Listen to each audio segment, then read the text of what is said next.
1 Timothy chapter 6 verse 7. Sa ating mga Bible, basahin po natin ng sabay-sabay. Sabi po ng Biblia, "For we brought nothing into this world, and it is certain we can carry nothing out. Sapagkat wala tayong dinalang anuman sa sanglibutan, at wala rin naman tayong mailalabas na anuman." So we brought nothing in, will take nothing out. Yan po yung ating pamagat ng ating pag-aaralan ngayong umaga. We brought nothing, wala tayong dinalang anumang bagay, will take nothing out. At wala rin naman tayong mailalabas na anuman. So, ibig sabihin po, mga kapatid, ay we came from nothing. At naisilang po tayo sa pamamagitan lamang po ng biyaya ng Diyos.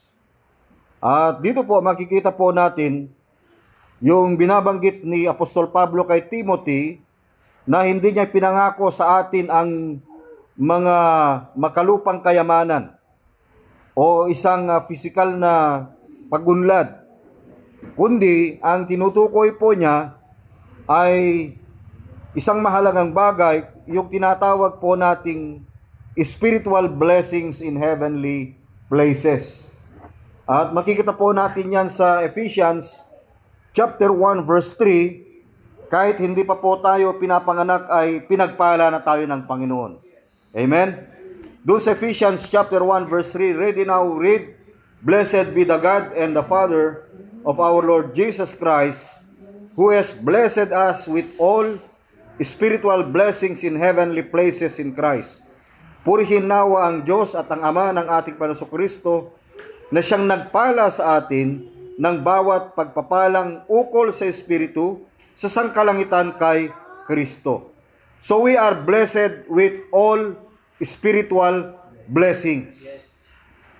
Yung physical blessings, material blessings, secondary na lang po yan. Ano na lang po yan ng Panginoon? Blessing na lang ng Panginoon sa atin po yan. Yung spiritual blessing ay isang bagay na mahalaga na kailanman hindi po mawawala po sa atin. Ito mga nakarang bagyo, lalo na sa Cebu, yung bagyong Tino, talaga yung bagyong Tino ay tinodo yung ulan, tinodo yung baha, tinodo yung hangin. Kaya ang mga bahay at yung mga tao roon, tinodas. Dahil sa bagyong Tino. Kaya ewan ko na lang kung ang mga taga Cebu ay hindi pa titino sa bagyong Tino. Kaya ito ay isang babala, mga kapatid, sa atin, na ang buhay ay maiksi, ang buhay ay mahalaga, pero isang comfort po sa atin ay yung tinatawag nating spiritual blessings. Maraming mga mananampalataya kasi sa ngayon na sinusukat yung kanilang material success sa pamamagitan ng kanilang material gain. At alam natin, si Paul ay niremind niya kay Timothy na yung ating buhay dito sa lupa ay temporary lamang po. The earth is temporary. Our wealth is fleeting. And only what is done for Christ, sabi ng awit, will last. Kaya ngayong umaga, yung verse na ito ay makikita po natin yung contrast, the temporal treasures of earth with the eternal riches in Christ. So it urges every believer to focus on the heavenly inheritance rather than earthly possessions. So number 1, dun sa ating tema, sa ating text, we brought nothing in, will take nothing out. So, ibig sabihin una, the reality of our entry. Yan po ang is number 1 na dapat po natin makita, ang realidad, the reality of our entry. O yung realidad ng ating kapanganakan. Sino rito yung naipanganak meron na daladalang ginto? Kaserola, kaldero. Biruin mo, panganak ka, may daladalang kaserola. Ano yan? Nanunok ng nanay mo? Galing sa sinapupunan, Matindi sa cesarean yan. Oh. Kaya mahirap po, mga kapatid. Sino po ang na-cesarean dito? Wala pa. Pero yung mga anak, mahirap, di ba? Mahirap. Meron pa yung 24 hours na labor. Pag 24 hours na labor, ang tawag doon, dry labor. Mahina na yung tao, kaya yung banana, kaya cesarean. Yun kaya yung dahilan kung bakit na ipanganak si Tatay cesarean. O hindi.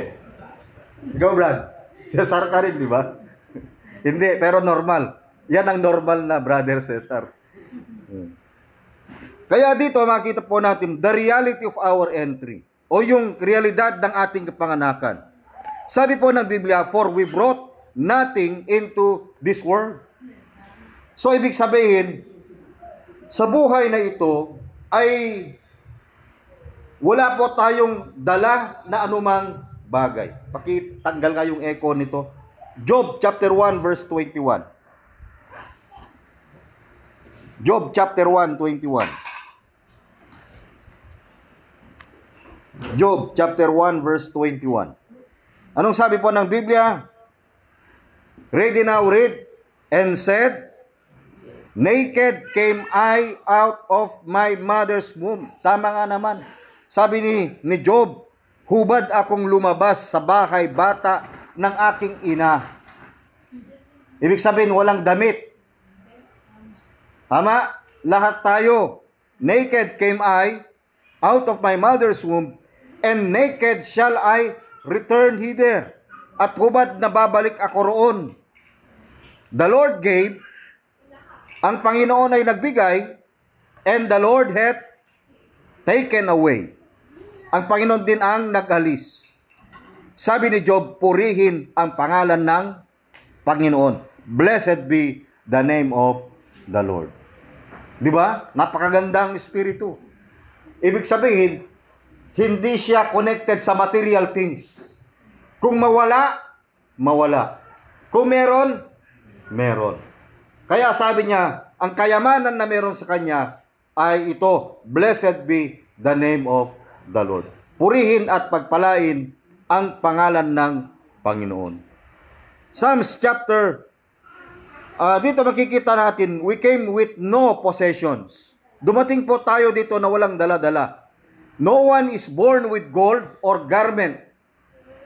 Everything is grace. Wala po rito kahit isa na may daladalang gold o may daladalang garment, may daladalang damit. Lahat daw ng bagay ay grace. Gold, garment, and grace. Grace lang po ang dala po natin. Biyaya lang po ang dala po natin. We came with no possessions. Number 2, we came by God's power. Tayo po ay dumating sa lupa na ito dahil po sa kapangyarihan ng Diyos. Dahil sa kalooban ng Diyos. Naianak ang isang nanay Virgie, ang isang nanay Pepay, di ba mga kapatid? Ang isang nanay Aida, na nanganak ng marami para mag-multiply. Yun po ay kalooban ng Panginoon, mga kapatid. Kaya tayo, isinilang tayo dahil sa kapangyarihan ng Diyos. Salamat sa Panginoon, ipinanganak ka, normal. Normal ka pa ba? Huwag lang abnormal. Di ba biyaya yun, normal ka? Yung iba pinapanganak walang paa, walang kamay, bulag, walang tenga. Di ba? Makikita natin, yung biyaya ng Diyos sa atin, ipinagtayo na walang kapansanan. Because we came by God's power, life itself is a gift from the Creator. Na yung buhay na meron ka ngayon ay gift, regalo mula sa isang lumikha. Genesis chapter 2 verse 7. Genesis chapter 2 verse 7. Ready now, read. Magbasa tayo mga kapatid.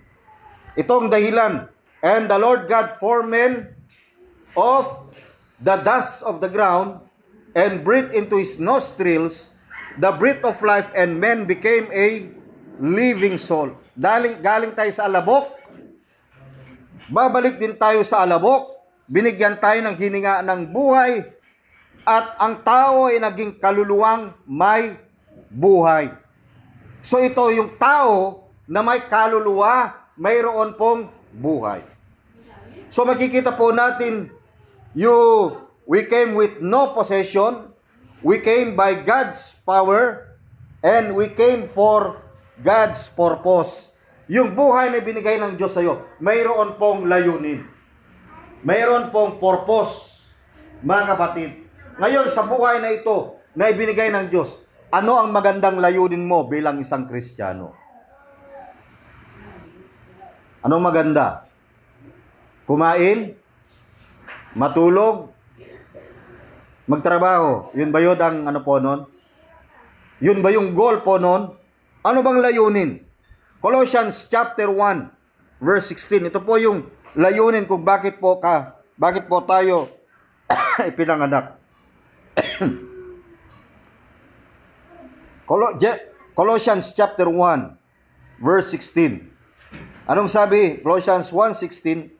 For by him were all things created that are in heaven and that are in earth, visible and invisible, whether be thrones or dominions or principalities or powers, all things were created by him and for him, and he is before all things, and by him all things consist. Ibig sabihin, ang layunin ng buhay na ito is to glorify God, upang magbigay ng puri sa Diyos.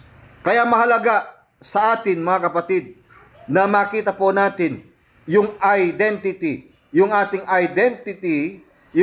birthright, yung ating possession, kundi pati yung ating spiritual position in Christ. Kaya kung bakit ka naipanganak. Kaya ito po yung realidad ng ating kapanganakan. Ngunit sa kabila ng tayo'y pinanganak, merong isang bagay na siyang sumisira na parang kalawang sa puso ng tao at sa buhay ng tao. Di ba ang bakal ang sumisira ay sarili niyang kalawang, hindi kalawang ng iba. Ito, inaagnas, anong tawag yan? May anay, may bugbog. Yan yung kalaban ng kahoy. Kahit pahiran mo pala ng use oil, talagang kapag nawala na yung vitamins ng use oil, kakainin pa rin. So, ibig sabihin temporary. Ganun yung buhay. Kailan lang yung kapitbahay natin, malakas, nakita ko yan. Walang dumadaan yan na hindi ko binabati yan, kahit hindi ako binabati. Kita ko yung karatula, patay na pala si Mang Lito. So, ibig sabihin sa buhay na ito, kahit anong yaman mo, iiwanan mo, kagaya ni Enrile. 102. O, sino gusto mabuhay ng 102? Patay na. Mga batid. O, sa wakas, ay joke lang. Kaya makita natin, kahit pa umabot ka ng 100, ang buhay, lahat tayo ay hahantong sa kamatayan. Pero, problema, handa na rin ba tayo? Kaya sabi ko nga kanina, may mga bagay, nung tayo pinanganak, may bagay na siyang sumisira po sa atin. Number 2, the ruin of our greed, the destruction of our greed. Kasi ang context kasi ng 1 Timothy chapter 6 ay patungkol sa isang material possessions.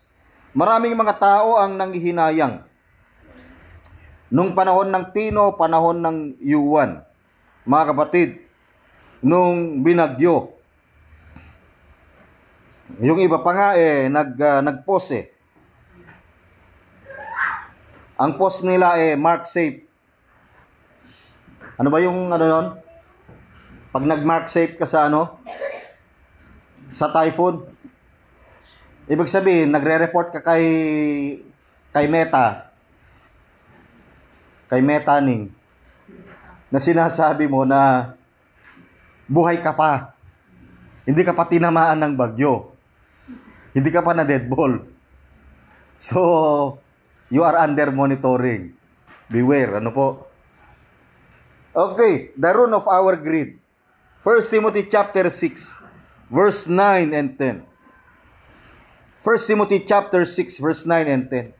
Kaya alam ko, marami ngayon ang malungkot Dahil maraming nawalan ng tirahan, nawalan ng pera, nawalan ng pamilya, nawalan ng mga material na bagay. Yung iba masaya kasi nakapulot ng isang dangkal na pera. Kita yun, Nay. Sabi nila, ito na answered prayer siguro to. Ito na siguro yung, biruin mo 3 dangkal na pera. Ayaw mo nun. Merong isa namang hardware, nagpasalamat. Salamat, Bagyog Tino. Siguro may naanod na ginto dun sa hardware na yun. So dito makikita po natin sa 1 Timothy chapter 6. Verse 9 and 10, sabi po ng Biblia, but they that will be rich fall into temptation and snare, and into many foolish and hurtful lusts, which drown men in destruction and perdition. Ang Cebu ay napakayaman. Isang tourist spot destination. Ngunit yung kanilang kabundukan ay nakalbo dahil kay Slate Young, na isang contractor na yung bundok ay gagawing isang subdivision. Nilayer nila yung bundok, parang ginawang rice terraces, para paglagyan ng mga condominium, ng mga magagandang bahay. Pero ano nangyari? Nagtagumpay sila? Hindi.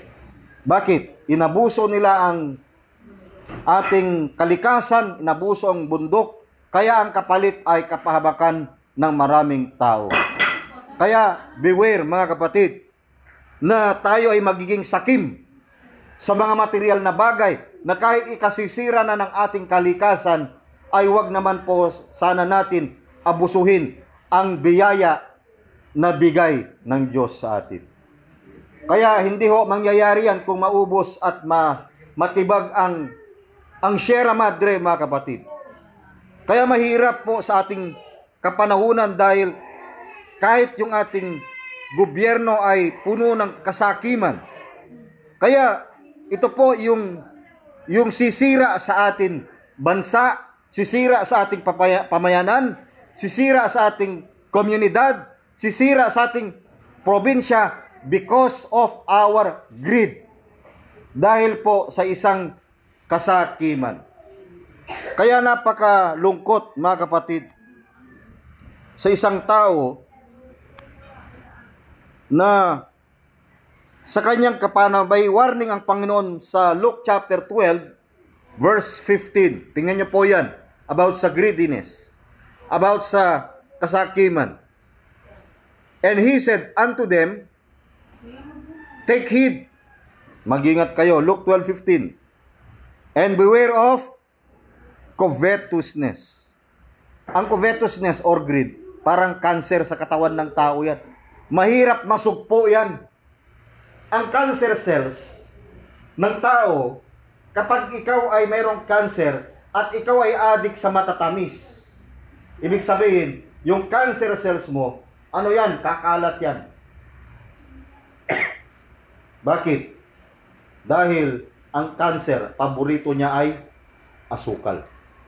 Ganito rin po yung sitwasyon dito sa covetousness. Kapag ang tao ay nagiging materialistic at nagiging sakim sa lahat ng mga bagay, sabi ng Biblia, yung buhay natin ay magsisimula na magkakaroon ng sakit.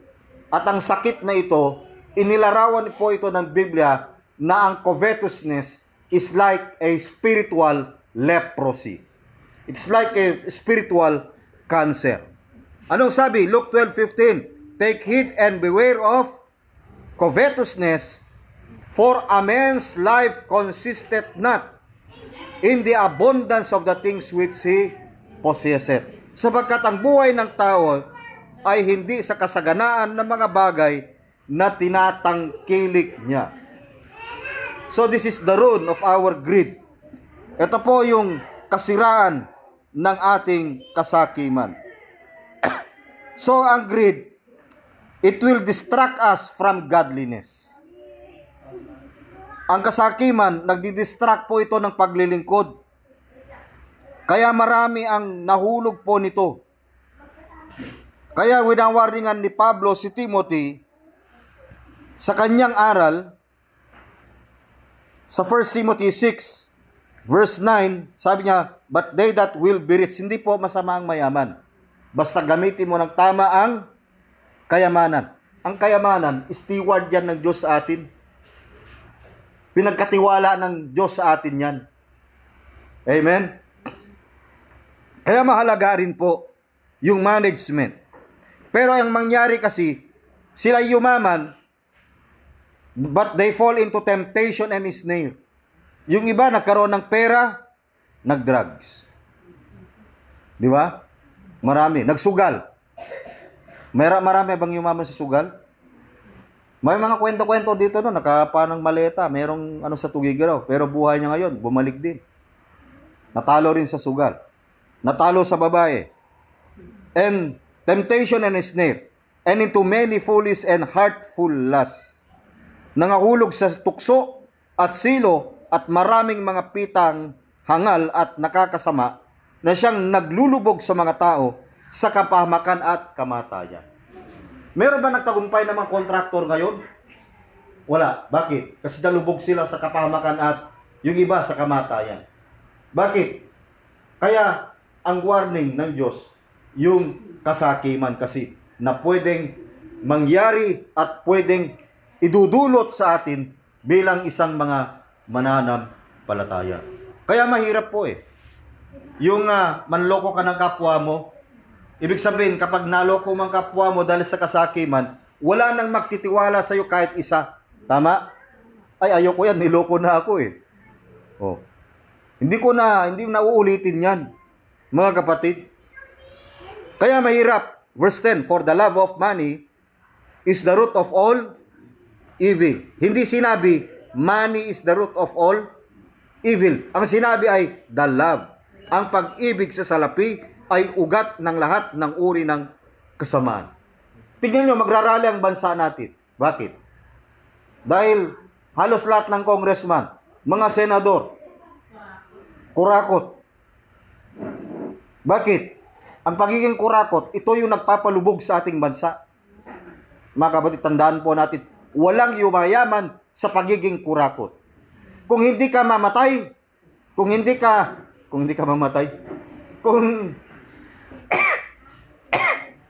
mamatay, okay, makulong ka. Kung hindi ka makulong, mamatay ka. Kaya ngayon, si Zaldico nagtatago na. Oh, marami siyang dapat pagbayaran. Kalain mo, congressman, merong aeroplano, merong private plane. At marami pa yan, mga kapatid, na kinaharap ng ating bansa. So, yung greed. So, greed distracts from godliness. Number 2, greed destroys relationship. Yung pagiging sakim ay ikasisira ng relasyon. Relasyon ng mag-asawa, relasyon ng pamilya, relasyon sa kamag-anak dahil sa lupa. Kaya minsan, ang laro ng mga magkakamag-anak ngayon ay agawan ng lupa. Kaya napakahirap, di ba? Itong mga tao na ito, makikita po natin yung kanilang kasakiman. At wala silang pakialam kung kamag-anak ka, kahit kapatid ka pa. Basta kanila. Ang kanilang sinasabi, ang iyo ay akin, ang akin ay akin. Ganun po yung kanilang tema.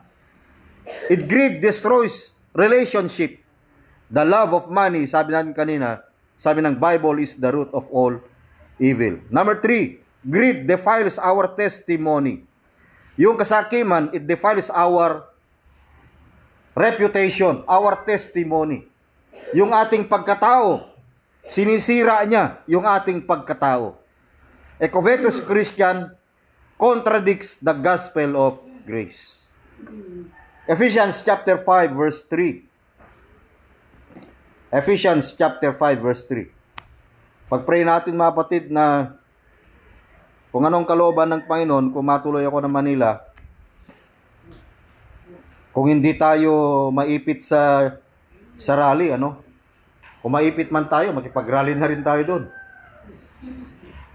Anong sasabihin natin doon? Ibaba ang kikiam, ibaba ang kwek-kwek. Mas una yun pala yung nag-rally na ganun. Unang nakulong pala yun eh. Okay, Ephesians 5:3. Unang dinampot sa kalsada. But fornication and all uncleanness or covetousness, tingnan nyo, but fornication and all uncleanness or covetousness, let it not be one's name among you. Yung pagiging pakiapid at lahat ng karumihan o kasakiman ay huwag man lamang masambit sa inyo gaya ng nararapat sa mga banal. Nakakita kayo ng tao na, ay, ayokong pupunta dyan. Bakit? Sakim yan eh. Biruin mo yung pangalan, dinagdag yung salitang covetous. Covetous kasi yan eh. O, di ba? Kaya mahirap, mga kapatid. Okay, number 3. Hanggang number 3 lang tayo. Marami ito. Number 3. The reminder of our exit. Una, the reality of our entry, ang realidad ng ating pagkakapanganakan, ng ating pagkapanganak. Pangalawa, the ruin of our greed, ang pagkasira ng ating kasakiman dahil sa ating kasakiman. Pangatlo, the reminder of our exit. Anong talo ng reminder? Paalala. Ibig sabihin, the reminder of our exit. Ang exit ng tao, kamatayan.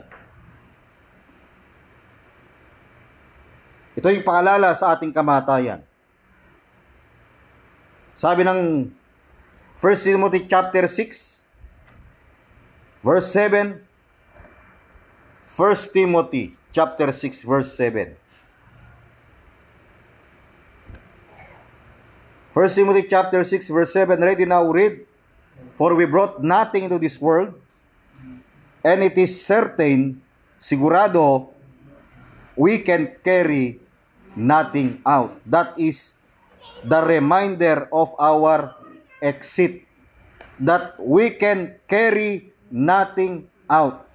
Ibig sabihin, no baggage allowed. Yung milyon ni, bilyon ni, mga ginto ni, pangalan nito, Enrile. Marami na kuhang ginto yan sa Paris, sa ilog. At may mga ginto talaga siya. Ngayon, yung kanyang pamilya, pwede bang ilagay yun sa kanyang ataul at ibaon sa hukay? Para madala niya sa langit. At hindi gagawin ng pamilya niya yun. Bakit? Kukunin ng iba. Baka kahit anong lalim yan, mamayang gabi, nandyan na yung mga treasure hunter. Nandyan yung mga kawatan na maghuhukay sa kanyang libingan, alang-alang sa ginto. Hindi alang-alang kay Enrile. O, di ba? Bakit? Greed. Tama? Kahit patay na yung tao, kahit kung ginto ang niyan, ngipin, huhukayin pa rin nila yan. Walang pakialam yan. Nung namatay ba si Anteetay, tinanggal ba yung ginto ng ngipin niya? Gold ba yun? Okay, tam. Baka mamaya, magpa-transplant din ako ng gold dito eh. Baka yung snatcher pa lang eh. Pati ako, dala, na eh. Kaya nakakatakot yun, di ba? So, ibig sabihin, let us be there, sabi ng certain we can carry nothing out. Luke 12:20. Luke 12:20. Luke chapter 12, verse 20. Anong sabi? But God said unto him, sabi dun sa mayaman, Thou fool, this night shall be required of thee, when then whose shall those things be, which thou hast provided? Datapot sinabi sa kanya ng Diyos, ikaw na haling, hihingin sa iyo sa gabing ito ang inyong kaluluwa. At ang mga bagay na inihanda mo ay mapapa sa kanino kaya? Yun ang tanong eh. Minsan kahit yung mamatay ka na, yung huling hininga mo, di mo, lalo na kung may kayamanan ka, hindi mo alam kung malungkot o masaya yung mga taong nasa paligid mo or yung mga iiwanan mo ay pwede pa nilang pag-away-awayan, lalo na kung hindi naka-divide sa mga beneficiaries, sa mga anak. Kaya yung panganay, ako lahat yan, ako nag-alaga eh. O, di ba? Kawawa naman yung pangalawa, pangatlo, at saka yung bunso. Kaya, ang akala ng tao, yung yaman niya, madadala niya. Ayun, nawas out. Gumulong sa bato. Gumulong, lumutang sa baha, tubig baha. Nakakatakot, mga kapatid. Na isang iglap, pwede kang mag-back to zero. So this is a reminder of our exit. Psalms 39 verse 6. Psalms 39 verse 6. Anong sabi? Ready now, read. Surely, every man walketh in vain. Vain shew, surely they are disquieted in vain. He heapeth up riches and knoweth who shall gather them.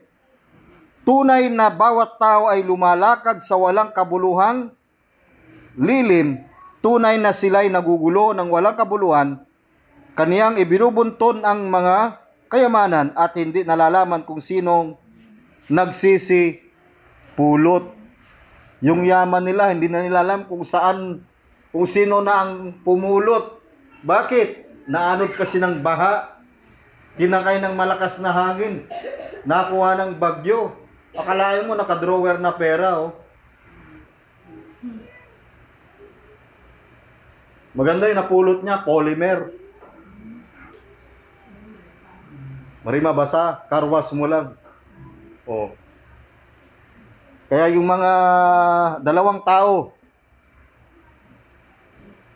yung una, biglang hirap. Yung iba, biglang yaman. Bumaliktad na yung gulong. Gumulong na yung gulong. Kaya, aking makita, this is the reminder for our exit. Death is certain. Ang kamatayan po ay sigurado. Hebrews 9:27, and as it is appointed unto men once to die, but after this, the judgment. Pangalawa, the reminder of our exit, that death is certain. Pangalawa, departure is sudden. Ang paglisan ay sudden.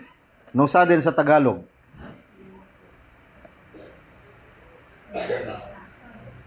Sige nga. Biglaan. Kaya nung namatay si Manong Lito, hindi yan magpaalam. Hindi niya sasabing mamatay na ako. Minsan ang kamatayan talaga ay biglaan. The departure is sudden. The rich fool plan for years. Yung mayaman na ito, sa binasa natin kanina sa Luke 20, nagplano ng maraming taon, ng ilang taon. 3 lang ang goal niya. Eat, drink, and be merry. Kumain ka, uminom ka, at magpaksaya ka. Di ba ganun lagi, mga kabatid? Lalo na open ang Jollibee. Ang daming tao. Yung mga taga-baryo, nandyan lahat. Traffic. Bakit? Gusto nila ma-enjoy yung buhay eh. Gusto maano yung chicken joy. Kaya makikita po natin, departure is sudden. The rich fool planned for years, but died night. Akala mo, yung ilang taon kang nagprepara para magpakasaya, pero mamayang gabi mamatay ka na. Yung bahay mo, ilang taon mong pinag-anuhan sa abroad, Pero mamayang gabi, babagsak dahil sa lindol sa 7.5. Tignan niyo yung preparation for how many years. Tapos, biglang mawawala na lang. Na parang inagaw ng magnanakaw, na parang bula, in short. Ganun po yung buhay, mga kapatid. Kaya ang tao, walang pwedeng ipagmalaki. Walang pwedeng ipagmataas. Bakit? Sapagkat ang bagay, lahat ng bagay ay mayroon pong katapusan. The reminder of our exit, destiny is settled. Our destiny is settled. You are already predestinated. Whether heaven or hell. Walang purgatory. Mga kapatid, destiny is settled. You can take it with you. But you can send it ahead through eternal investment. Kaya alam nyo mga kapatid, sa Matthew chapter 6 verse 19 and 20, dito na tayo magtatapos. Matthew chapter 6. Ito po ay isang paalala lang, dahil ito po ay isang paalala ng mga nakaraang bagyo. Nakita naman natin kung sa taong ito ay tinadtad tayo ng lindol, tinadtad tayo ng bagyo, sinamahan ng baha. Yung iba naman sinabayan ng bulkan, abo. Mabuti na lang walang bulkan dito, ano? Oh. Bulkan. Walang bulkan. Vulcanizing shop lang meron.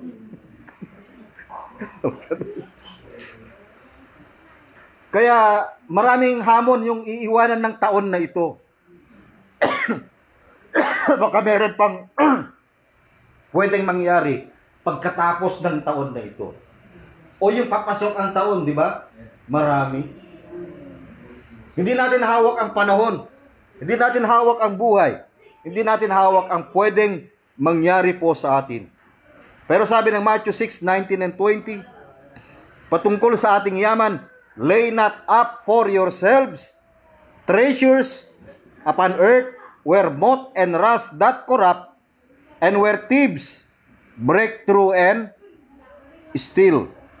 But lay up for yourselves treasures in heaven, kundi magtipon kayo ng mga kayamanan sa langit, whether neither moth nor rust doth corrupt, and where thieves do not break through nor steal. Ngayong hapon, ngayong umaga, ang pag-asa ng mga mananampalataya is not earthly security, but heaven's glory at the second coming of the Lord Jesus Christ. Wala pong rapture, mga kapatid. Kaya, sabi ng Bible, prepared and always be prepared. Tayo po ay manalangin. Dakilang Diyos, salamat muli sa mga natapos na gawain. Salamat sa araw na ito, sa mga paalaala ng mga nakaraang lindol, nakaraang bagyo, mga pagbaha, at nawa patuloy mo nga po kaming protektahan. Tunay ng lahat ng mga bagay na ito ay sa pamamagitan lamang po ng iyong mga biyaya. Pagpalaan niyo po ng aming sarili, kayo pong siyang maitaas. In Jesus' name, amen and amen.